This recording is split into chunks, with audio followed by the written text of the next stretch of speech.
여러분 안녕하십니까? 한 주간의 교계 뉴스와 함께하는 C채널 리포트입니다. 먼저 첫 소식부터 전해드립니다. 계절의 여왕이라 불리는 5월입니다. 야외 활동하기 위해 이곳저곳 알아보시는 분들 많으실 텐데요. 대학 캠퍼스를 거닐면서 현대시와 미술 작품, 기독교 역사까지 한 번에 만날 수 있는 곳을 유성원 기자가 소개합니다. 푸른 나무와 다양한 색깔의 튤립들이 대학 캠퍼스에 생기를 불어넣습니다. 옹기종기 모여 자연의 아름다움을 즐기는 학생들의 모습에서 삶의 여유가 느껴집니다. 캠퍼스 한켠에는 보리 작가로 널리 알려진 송계 박영대 화백이 139점의 작품을 기증해 설립된 보리생명미술관이 관람객을 맞이합니다. 봄의 생기를 사실적으로 보여준 청맥과 여름 추수를 노래한 황금보리밭, 황맥 등이 눈길을 끕니다. 보리라는 소재 하나로 생명의 씨앗을 표현한 다양한 작품들이 하나님의 말씀으로 사람을 변화시키는 백석학원의 설립 취지와 겹치면서 신앙훈련의 장이 되기도 합니다. 내가 이제 기독교인인데 내가 이 평생에 그린 그림을 어디다 기증할까 생각 중이었는데 이렇게 인성교육을 제대로 잘 시키는 이 백석대학교에다가 기증을 하면 참 의미가 있겠다 생각하시고 설립 40주년 축하의 뜻을 담아서 기증을 하시게 되었습니다. 보리생명미술관 바로 옆에는 우리나라 현대시에 관한 모든 것을 느끼고 체험할 수 있는 현대시 백년관이 자리하고 있습니다. 고은 시인의 육필 병풍부터 현대시 100년의 역사를 한눈에 볼 수 있는 시와 시집들이 관람객들을 반깁니다. 현대시 백년관에는 관람객들이 직접 시를 쓰고 전시할 수 있는 공간도 마련돼 좋은 반응을 얻고 있습니다. 제가 고등학생 때 학교 대학 입시 준비하면서 교과서에서 배웠던 시인들 많이 뵀었는데 그때는 되게 어렵게 느꼈었는데 이쪽에서 선생님들도 잘 설명해 주시고 화면 통해서 좀 더 이렇게 어렵지 않게 다가왔던 것 같아요.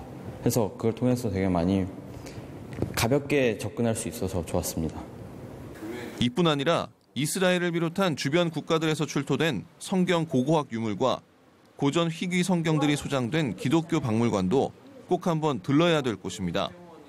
특히 이곳에는 당시 이화학당에 다니던 유관순 열사가 조카를 위해 뜨개질했던 유품도 확인할 수 있습니다. 천안시티 투어 코스의 하나로 매달 1,500명이 방문하는 보리생명미술관과 현대시 백년관, 실록의 계절 5월, 자연과 문화, 기독교 역사까지 한 번에 체험할 수 있는 나들이 계획 세워보시는 건 어떨까요? 기독교 학교교육연구소 등이 참여하고 있는 쉼이 있는 교육기독교 운동이 대선 후보들에게 학원 휴일 휴무제 법제화를 촉구하는 기자회견을 열었습니다. 김보림 기자입니다. 기독교사들이 참여하고 있는 쉼이 있는 교육 기독교 운동은 대선 후보들에게 학원 휴일 휴무제 법제화를 촉구하고 나섰습니다. 근본 대통령 선거를 통해서도 이 땅의 교육이 한 걸음 더 건강한 교육으로 변화되는 계기가 되기를 바라고 대통령 후보들이 학원 휴일 휴무제를 공약으로 채택하여 쉼이 있는 교육 구현에 앞장서 주시기를 다시 한번 부탁드리며 선전을 기원합니다. 박 소장은 먼저 학원 휴일 휴무제가 시행돼야 하는 이유로 기본적인 건강과 수면권을 보장해야 한다고 주장했습니다. 이어 안식의 참된 의미를 회복해야 한다고 역설했습니다. 일주일의 하루를 쉬는 안식의 계명은 성경에 근거한 것으로 주일에는 교회에 나와 하나님께 예배하고 쉼을 누리는 것이 신앙의 기본이라는 이유입니다. 또 입시 위주의 교육과 사교육의 팽창 등 왜곡된 교육에 우려를 표하며 학원 휴일 휴무제는 우리나라의 교육의 본질을 회복할 수 있는 단초가 될 것이라고 전했습니다. 현재 대한민국 학생들의 공부 시간은 과로사 판정 기준인 주당 60시간을 훌쩍 넘은 일반고는 70시간, 특목고는 80시간으로 조사됐습니다. 변질된 교육 속 청소년들은 매년 평균 350명이 자살 등 극단적인 선택을 하고 있는 실정입니다. 예수님을 믿는다는 이유만으로 돌에 맞고 집이 불타고 심지어 가족까지 잃는 비극을 경험한다면 어떨까요? 인구 대다수가 불교 신자인 스리랑카에서는 이러한 기독교인에 대한 박해가 거의 매일같이 일어나고 있습니다. 이들을 위로하기 위한 특별한 자리가 마련됐습니다. 김효정 기자가 보도합니다. 스리랑카 전통 의상 사리를 입은 여성들이 활동 프로그램에 즐겁게 참여합니다. 전 세계 여성들과 기도 제목을 공유하기 위한 나눔 팔찌를 정성스럽게 만드는 모습은 어느 때보다 진지합니다. 스리랑카에서 기독교인이라는 이유로 박해받는 여성들로 돌에 맞고 집이 불타고 심지어 가족이 살해된 경우도 있습니다. 오늘만큼은 밝게 웃을 수 있는 이유는 같은 처지에 있는 이들과 아픔을 나누고 또 주님께서 주시는 새로운 힘을 공급받을 수 있기 때문입니다.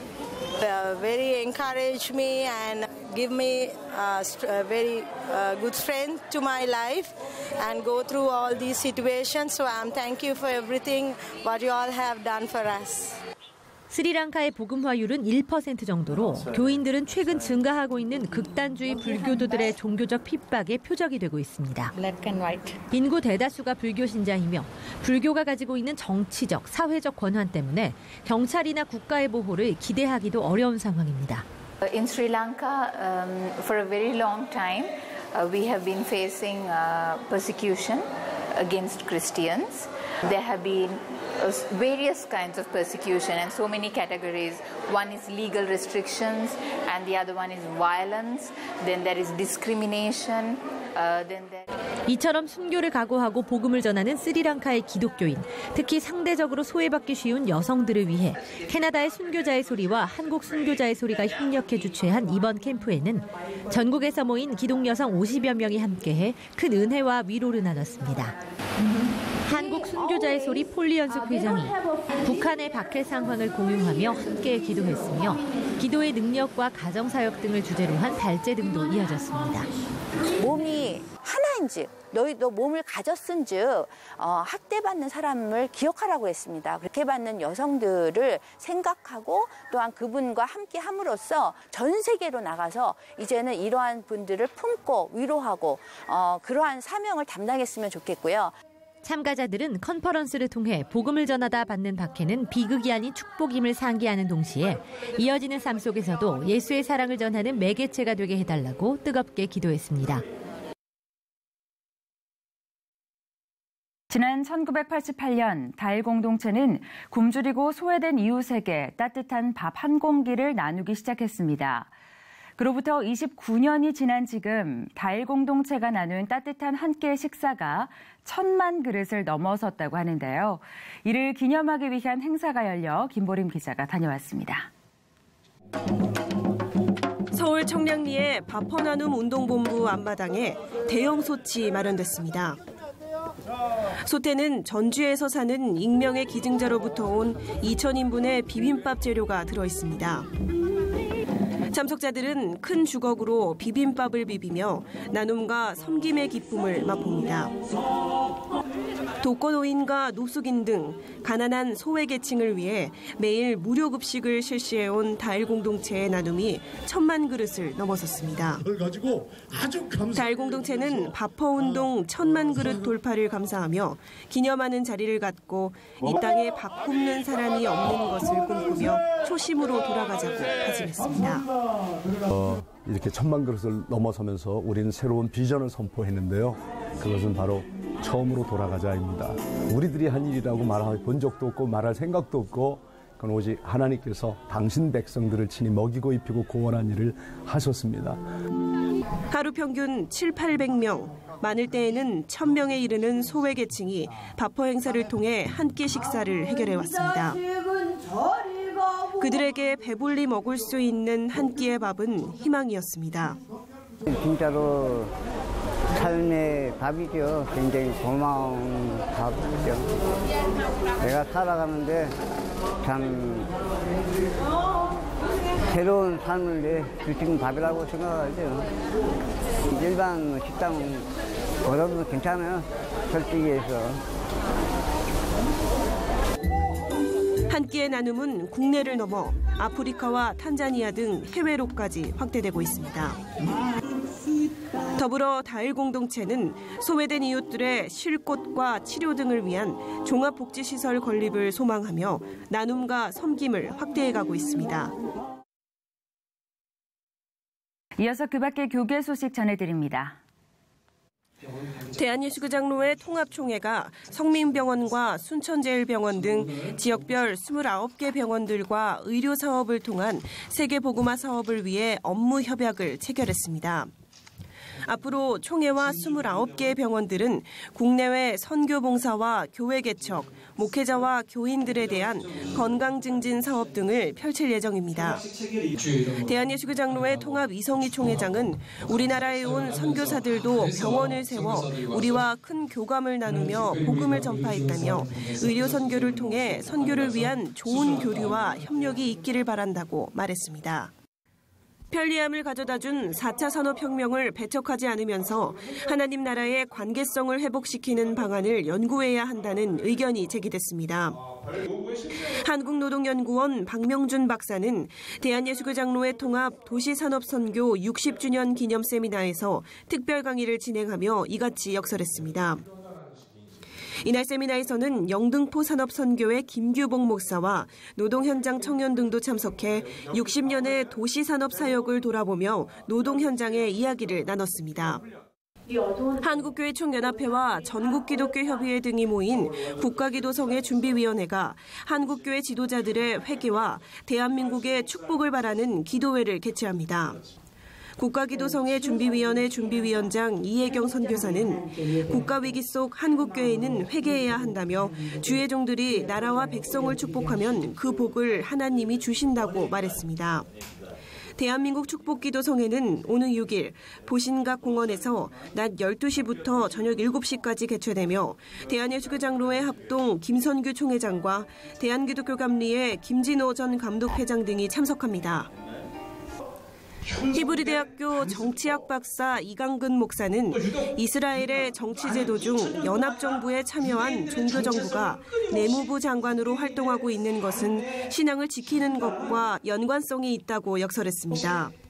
개원 35주년을 맞는 성지연구원 세미나에서 발제자로 나선 이 목사는 내무부 장관은 출생과 결혼, 이혼, 이민자 검열 등을 철저히 검사할 수 있기 때문에 유대인 정체성을 유지할 수 있는 것이라고 덧붙였습니다.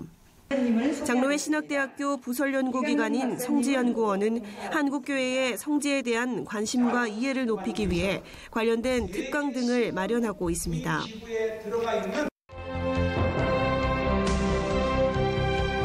나사렛대학교와 대한노인회 천안시지회가 노인복지 향상을 위한 양해각서를 체결했습니다. 나사렛대 임승한 총장은 노인들의 건강과 삶의 질 향상을 위해 노력하겠다고 말했습니다. 일본 내 한인 선교사 단체인 제1한국기독교선교협의회와 제1한국기독교교회협의회가 제1한국기독교연합회로 통합됐습니다. 제1한국기독교연합회 조남수 공동회장은 앞으로 두 기관의 교제와 정보 교환이 가능해지고 일본 선교에 더욱 집중할 수 있게 됐다고 말했습니다. 유니세프 한국위원회가 5월 가족의 달 캠페인 운동을 진행합니다. 이 캠페인을 통해 얻은 수익금은 전쟁과 자연재해 등으로 고통받고 있는 전 세계 190개 나라 어린이들의 교육과 영양, 예방접종 등에 지원됩니다. 월드비전이 오는 14일까지 고양국제꽃박람회에서 꽃꽃 숨어라 캠페인을 진행합니다. 월드비전 관계자는 올해는 아프리카 아이들의 힘든 삶을 체험할 수 있는 부스도 마련했다며 참여를 독려했습니다. 이번에는 나라 밖 소식입니다. 아제르바이잔은 무슬림 국가로 알려져 있는데요. 20여 년 전 공산주의가 붕괴된 후 복음을 받아들인 최초의 기독교인으로 인해 그곳에는 복음이 흘러가고 교회도 든든히 세워지고 있다고 합니다. 아제르바이잔에서 전해온 소식입니다. Azerbaijan is home to roughly about 9 million people. The majority of them are Muslim. No one knows for sure the exact numbers, but the estimates are that only 10,000 are evangelical Christians. I was the first Azeri person to accept Christ. In 1991, shortly after the Soviet collapse, Sari Mirzoyev became the first Azeri Muslim to convert to Christianity. Nobody understood why I did this, but as I saw God at work in my life, I realized that everyone around me was spiritually dead. He accepted Christ while attending a Russian congregation. At the time, there wasn't a single church for ethnic Azeri people. All the believers that I knew were Russian. In 1995, Mirzoyev says God gave him a prophetic word that Azeri Muslims would come to Christ as a result of his testimony. The Lord said that even though the church at that time was made up of mostly Russian people, soon it would be filled with Azeri people, and the Lord would do it through me. 22 years later, he leads the largest Azeri evangelical church in the country. The majority of those in attendance are Muslim converts. Sometimes we have as many as 30 to 40 people who accept Christ as their personal savior in a single service. Establishing this church hasn't been easy. While the Constitution allows for religious freedom, people of faith, particularly Christians and other missionaries who routinely engage in evangelism, face some form of harassment and intimidation. Mirzoyev says religious laws passed in recent years have made it more difficult to register a church, print Christian literature, and openly proselytize. Alan Bedov works with a network of unregistered house churches outside the capital city. It wouldn't be possible for anyone to effectively share the gospel without God's wisdom and help of the Holy Spirit. He says in the countryside, sharing one's faith can lead to fines or imprisonment. Preaching the gospel here is never easy. One evening, CBN News joined a secret gathering of young Azeri believers. We've masked faces to protect their identities. Hafiz is part of an outreach called Schools Without Walls that focuses on reaching Muslim families. Muslims often notice that we live joyful lives, and they wonder where our joy comes from. We tell them that we are Christians, and by seeing how our lives have been changed, Muslims can see the gospel. Ali, another convert, uses the School Without Walls program to also minister to young people searching for meaning in life. He says the home setting makes it a little easier to talk about faith. It's convenient and an easy way to study the Bible. Young people can talk face to face and ask each other questions, all in a safe environment. And being able to read the Bible in the native Azeri language has done much to expand the growth of the church here. Before, people could not even find the Bible, but now they have the Holy Scriptures in their hands. Gulshan Husseinova runs the country's only Christian publishing company. In 1995, the government gave her permission to print Christian literature. We started by translating the Bible so people could have God's word in their own language. From there, we moved to producing books for children and various other Christian literature. Back in the capital city, Pastor Mirzoyev's congregation faces constant surveillance. The church has been shut down in the past, and he's been arrested numerous times. Our path is challenging, but we overcome through Christ, who loves us. We are committed to praying for our president and our country.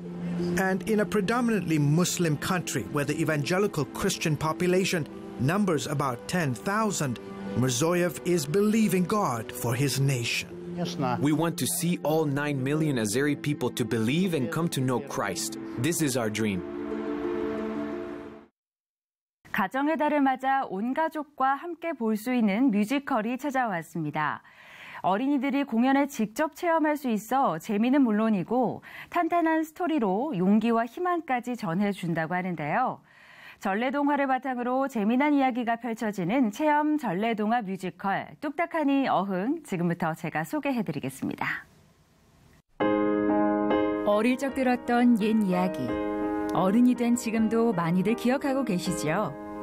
겉으로 보기에는 약해 보이지만 선한 마음과 지혜를 가진 주인공이 끝내 행복해지는 전래동화의 결말처럼 우리 아이들에게 경쟁과 공부만이 아닌 우리가 지켜야 할 가치와 따뜻함이 있다는 사실을 알려주는 것은 인생을 살아가는 데 버팀목이 되어줄 텐데요. 바로 이러한 전래동화가 무대 위에 올랐습니다. 우리에게 익숙한 전래동화를 토대로 옛 이야기의 감동을 생생하게 노래하는 소극장 뮤지컬에 무대와 관객의 적극적인 소통을 이끄는 마당놀이가 더해졌습니다. 뮤지컬과 마당놀이 그리고 체험 전시가 결합된 공연 뚝딱하니 어흥인데요. 제4회 서울 뮤지컬 페스티벌에서 아동 청소년 부문 아시태지상을 수상하며 작품성을 인정받기도 했습니다. 기존의 공연들과는 다르게 대본에 의존하지 않고 물론 대본은 있지만 거기서 즉흥이나 그리고 돌발 상황들을 아이들과 같이 즐길 수 있게 그렇게 만드는 작품이라고 생각합니다. 그러니까 쉽게 아이들이 공연에 참여할 수 있고 그리고 접할 수 있고 볼 수 있고 내가 아이들이 배우가 될 수 있고 그렇게 접근하기 쉽게끔 만든 마당극영대를 띄고 있습니다. 뚝딱하니 어흥은 호랑이와 곶감, 호랑이 형님 그리고 해와 달이 된 오누이 등 전래동화 3편을 마당극 형식으로 엮었는데요. 도깨비 나라로 도망친 나쁜 호랑이를 잡기 위해 관객들과 함께 길을 떠납니다. 그 길 위에서 겁쟁이 호랑이, 효심 깊은 호랑이, 욕심쟁이 호랑이를 각각 만나게 되죠.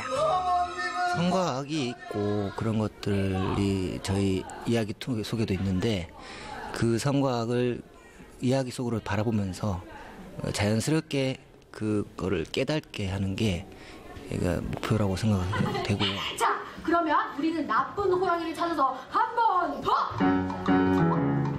누가 나쁜 호랑이일지 또 그 나쁜 호랑이를 잡을 수 있을지 아이들은 호기심 어린 눈으로 공연을 지켜보는데요. 무엇보다 뚝딱하니 어흥은 체험형 전래동화 뮤지컬인 만큼 공연 초반부부터 직접 호랑이를 잡기 위한 방망이를 만들어 손에 들고 1시간 동안 호랑이를 잡는 여정에 동참합니다.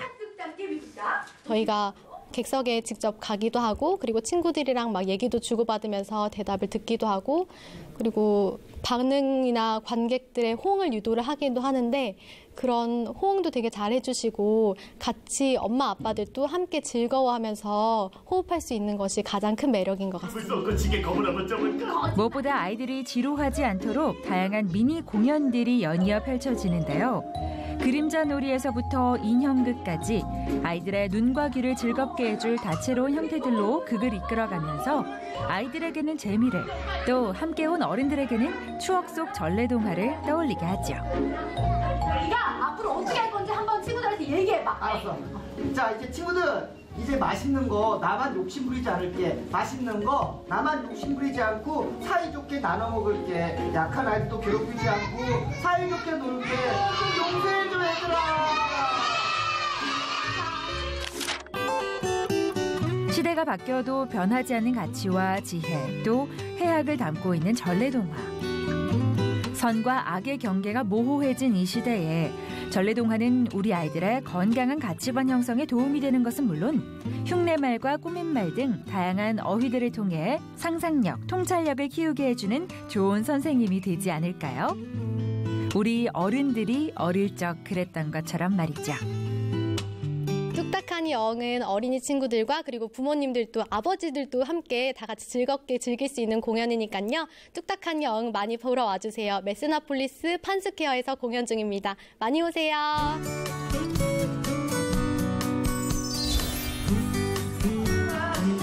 24개월 미만의 아기들은 무료 입장이 가능하니까 참고하시고요. 이번 어린이날 가족이 함께 즐길 수 있는 전래동화 뮤지컬로 신나고 재밌는 연휴 보내보시면 좋겠습니다. 다 같이 방망이 들고 뚝딱하니 어흥!